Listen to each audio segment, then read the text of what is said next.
Good evening, everybody. Welcome back in for another episode of Swiss Cheese Beats. My name is Daniel. This is episode 29, and today we're going to continue on with the Jim Casella interview. This is part 3 of this extensive interview. If you have yet to catch parts 1 and 2, you can do so over on my Facebook page, which is facebook.com/SwissCheeseBeats. Or if you just need to catch up on part 2, you can actually click over here and it'll take you straight to that video right now. Once again, if you're new here, thanks so much for stopping by. We do things like this interview, for example, or do a lot of product reviews and even some marching percussion education. Gonna get into some other percussion things as the year continues. So if you happen to like what you see, please consider subscribing, hitting that red subscribe button down below, and be sure to hit that bell notification as well. That way you get notified every time a new episode drops. So without further ado, let's go ahead and jump into part 3 of the Jim Casella interview. At Apple for a couple years too. I was going to ask you that. And you were working at the main campus? Mm-hmm. Yeah, because I actually grew up in Cupertino. That's my hometown. Oh, okay. So next door. Yeah. Literally. I mean, it is like less than a mile from my parents' house where they still live. Did you ever meet Steve Jobs? No, no, I was not on that level. I was completely underqualified for the job actually. Really? I took it. I had a friend who worked there. This is like a different rabbit hole, I suppose, but like I was at the San Francisco Conservatory working on my master's at the time, and my buddy Steve, who was definitely going down the like corporate computer path, he was working at Apple at the time. His boss happened to be, her name was Jan, and she was, at the time, the girlfriend of Lee Rudnicki, who was the caption head of Vanguard at the time. So she knew about drum corps. Steve knew about drum corps. I think I was teaching the Blue Devil bass line at that time and studying at San Francisco Conservatory. And I don't remember even how it came about, but they needed some new testers there. So Steve offered me, he's like, hey, do you want to come and take this gig? We need smart people, and, you know, I'll help you figure it out, you know. And that's about when I was having second thoughts about playing orchestrally, you know, like for a living. And, yeah.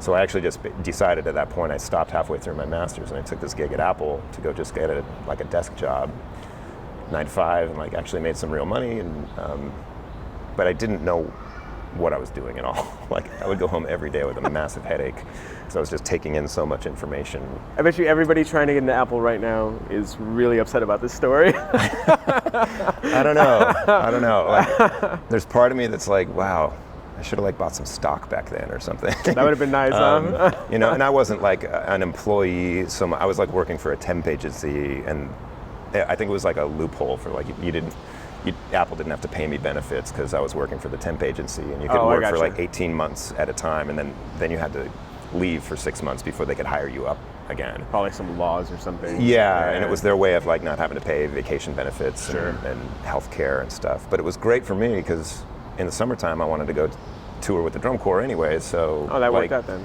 Leaving the day job was actually convenient. And my boss knew about drum corps, so like taking that time off, she already like got it. Well, yeah, so, understood the situation. Yeah. It was just like, what is this marching band thing you're doing? Like, yeah. So it was kind of like, it worked out. And well, I guess the point is that like, from having some chops after like figuring out what I was doing at Apple, like we were testing software with new operating systems and new hardware and trying to find bugs. That was basically my job. Yeah. So when I started doing the reviews, product reviews, people immediately started asking for your stick. So Cool. Can you talk about how that idea started? I'm sure you were approached and wanted to make a stick. So how did that come about? It's actually kind of a long story. My first signature product was actually with Innovative Percussion, my series of mallets. Right. I think we started working on that around '99. And back then, the core was, these were very different times back then because the core was endorsing both Innovative Percussion for the mallets, and we were with Vic Firth for our sticks and like tenor mallets, bass mallets, that kind of stuff. And so I ended up actually just, I think because of the nature of those dual relationships, I had a drumstick with Vic Firth sometime around that same time, like early 2000s, I think.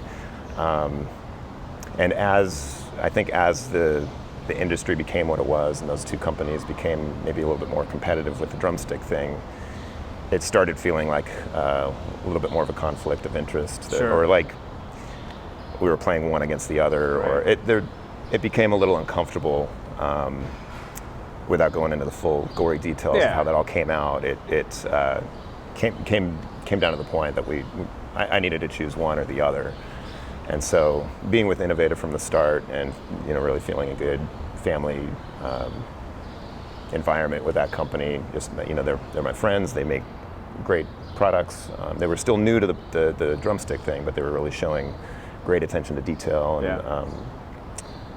And anyways, long story short, I had to cancel my signature stick with Vic Firth, and then switch over to Innovative, and then start the whole process again of designing yet another signature drumstick. So in a way, I got a second run at it, which was nice, because I could, I think, take what I learned from the first one and apply it to the second one.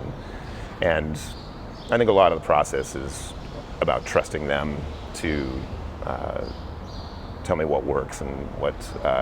Gotcha.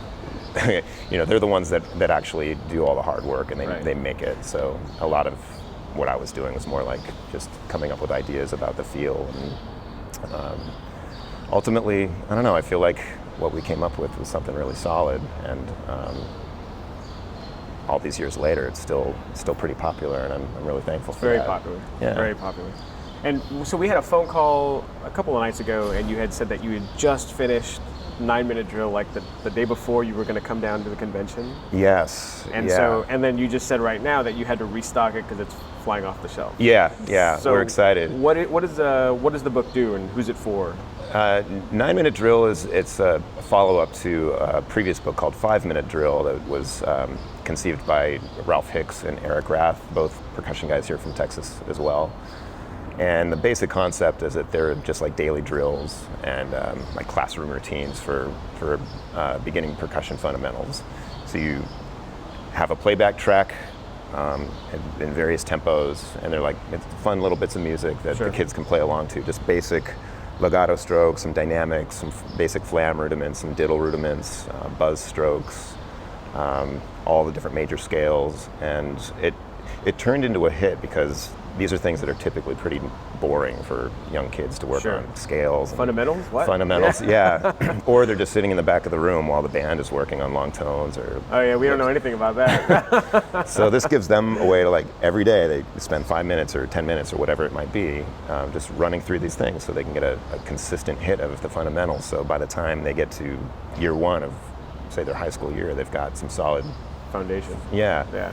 So that thing has been really popular, and people have really loved it and have been asking for years now, like, this is great, but I need like something else, the next For the high step. school level? Yeah.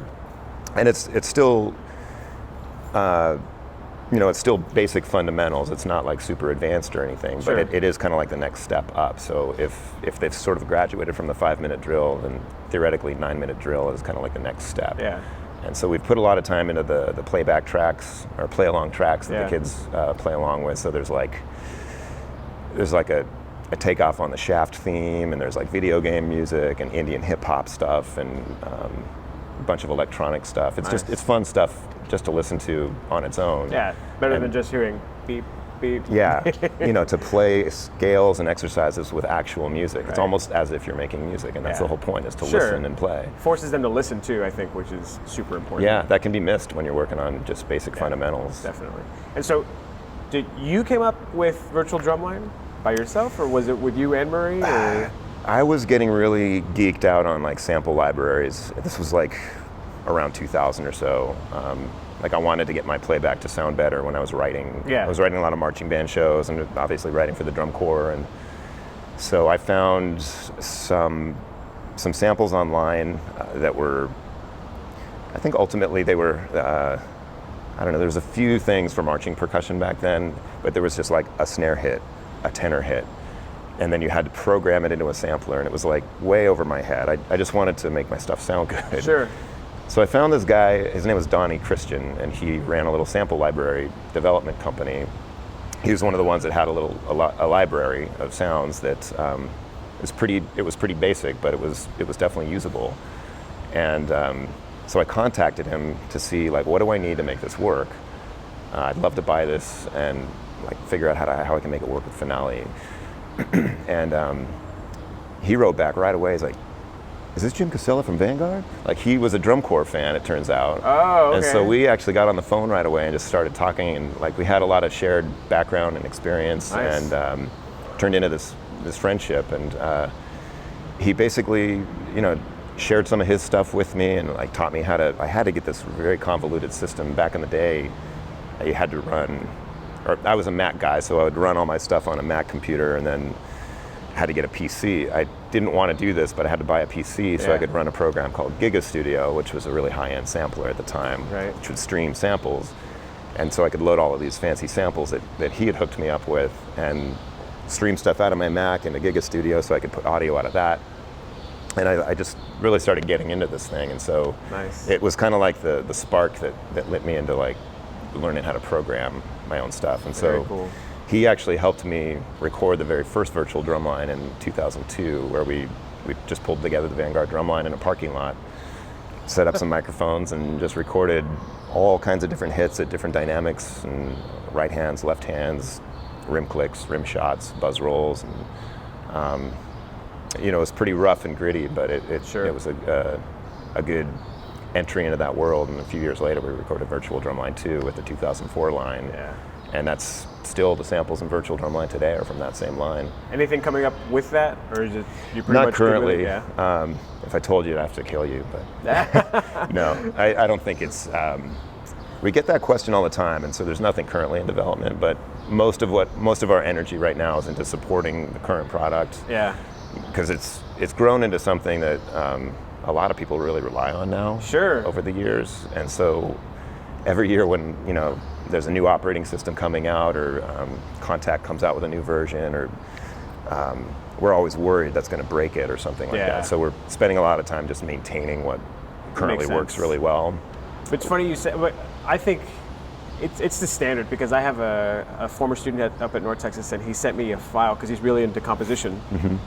And he sent it to me. It was a percussion ensemble. And I'm like, man, you got to get VDL, because this does not sound good. Like, I mean, what he wrote was fine, but the playback, like you said, it's like, amazing. The expectation now is that like it has to come with this really great sounding playback file when you're writing music. Sure. I think it's just with the times. It is. Yeah. And it's. But you started it, so it's your fault. I know. It was funny, and it can be a hindrance in the fact that you can now make your computer playback almost anything. Yeah. That a lot of times a human can't even play. So sometimes I call it the virtual drumline effect, and I fall into that trap all the time where I'll overwrite something because it sounds cool when my computer plays it back, but then I'll hear it in a live setting and it's like, this is completely overwritten. There's like way too many things going on, and so it's delete. Yeah, it's a tool, but it's still important to remember, like it can be abused if not used properly. And then you also you do a lot of writing. Yeah, not as much as I'd like anymore, because tap spaces. Hope you enjoyed part 3 of this great interview. In fact, if you did enjoy it, please make sure you give this video a thumbs up, and even consider sharing it on your own social media platforms using those share options down here on your right. And once again, if you have yet to do so, please consider joining the community and subscribing to the show, hitting that red subscribe button down below. As always, I want to know what you guys have to say. What do you like most about this interview? What are some questions you would like answered, perhaps in the future, for some other people coming down the pipeline as far as getting interviewed for the show? Whatever those things are, leave them down below, as well as your own just general thoughts on this great interview so far. Thanks so much for stopping by. We'll see you for part 4. I will see you next time.